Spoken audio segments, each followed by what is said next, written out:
Okay, so Disney itself is a crazy phenomenon, right? The company itself is massive beyond belief.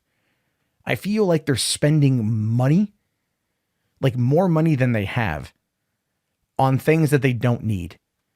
And I can't tell necessarily if it's Bob Iger just trying to secure his legacy, or if it's ego, or if it's whatever. I don't know. I'm a passerby. I'm a watcher in the night. I'm a person who hangs out on the internet and says, "Hey, do you know what Disney's up to right now?" That's what I do. That's how I run my business. But an interesting article dropped today, and this is insane. If it's true, if this is true, a whistleblower says Disney has been inflating their revenue by billions.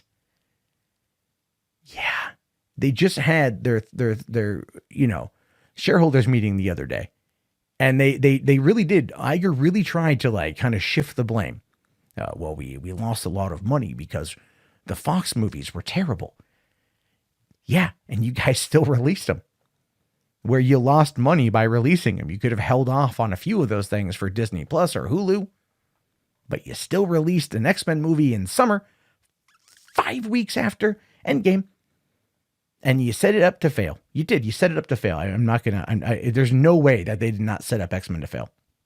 Makes sense, but that's what it is. Anyway, this is the whole article here. This is the whole article from Daily Beast. An accountant at the Walt Disney Company who claims the company overstated its revenue for years went to the Security and Exchange Commission to blow the whistle, according to a report in MarketWatch. Sandra Kuba, who was at the company for 18 years and worked in the revenue operations department, claimed those in the parks and resort business overstated their revenue by billions. She said employees would do this by taking advantage of the weakness in Disney's accounting software, along with recording fake revenue or overstating actual revenue amounts. Kuba said she estimated that the company's 2008 to 2009 annual revenue could be overstated by as much as $6 billion. She said she went to the SEC in 2017 after she attempted to bring it up internally, and she was fired about a month after approaching the feds. Yeah, that seems about right. That seems about right for Bob Iger and Disney right now. That really does. Now, Kuba told the website that she had spoken with and met with the SEC multiple times, including a discussion as recently as last week. A Disney spokesperson said that Kuba's claims had been reviewed by the company and were utterly without merit, and the SEC declined to comment. Now, that's interesting to me, because that's really interesting to me. When you have a situation like this where they said too that their last quarter profits for the parks were $6.6 billion in the second quarter of the year. $6.6 billion is what the parks brought in. And she's saying here that they overestimated or overstated how much they'd earned by $6 billion in 2008, 2009. Now, the question is, why would you overstate the price? Well, obviously it's to bring up the the stock value, but that didn't help them today. That didn't happen. Look at this here. This is from earlier today, where the stock price had a pretty decent sized drop right about 4:30 this afternoon. Went from about 136 to about 134, somewhere in there. It went up a little bit by the end of the day. I think but at the same time, it's that's not good. That is not good at all. Look at that.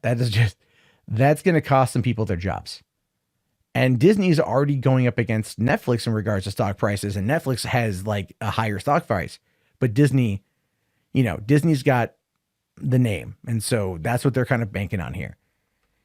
And a lot of people are going to look at this story, face value, and think that 100% it ties in with this.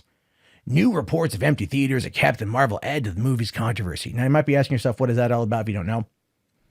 That had everything to do with Captain Marvel being in over 4,400 cinemas. No scarcity, but people were surprised it was making as much money as it was when there were still empty seats in some auditoriums. Like I said, there was no scarcity. The thing is, though, the people that are going to be talking about this particular story and attributing it to Captain Marvel and the ghost seats phenomenon that people were talking about is the two aren't connected. Because what they were talking about was theme parks. Now, we don't tend to look when we discuss Disney and box office and everything else, how much money gets made in theme parks. It's insane.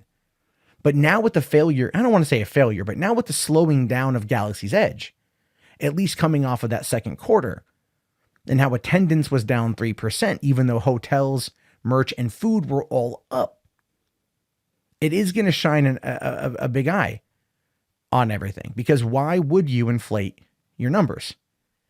To keep your stock up. You inflate the profits to keep the stock up. You don't want the stock dropping. You don't want the stock dropping, especially after you just spent $71.3 billion on Fox's assets. Predominantly, again, in my opinion, spending that kind of money to get the X-Men predominantly. Sorry, John Campea, I disagree with you. It was pretty much for the X-Men and whatever back catalog you could get your hands on to put on Disney Plus or Hulu. But really, as far as developing properties, you want the X-Men. So that's where we are right now. There's really not much else to go on. It's just, it's a report. It's a whistleblower. The SEC apparently was made aware of it. The SEC apparently wasn't doing anything about it. But the spotlight from this, the sharp decline in stock, that's going to put a huge spotlight on Bob Iger and the brass at Disney to do something about it. And with Disney or D23 happening next week, or is it this week? I forget when. That's going to mean that they're going to have a lot to answer for when they're there in front of people who are going to be right there. Probably, they're not going to be asking any questions because they're not going to let them ask any questions, but it could definitely cause a problem when you have to go out and face the quote unquote public like that. So we'll have to wait and see where the story goes. But trust me, I will be following it very, very closely.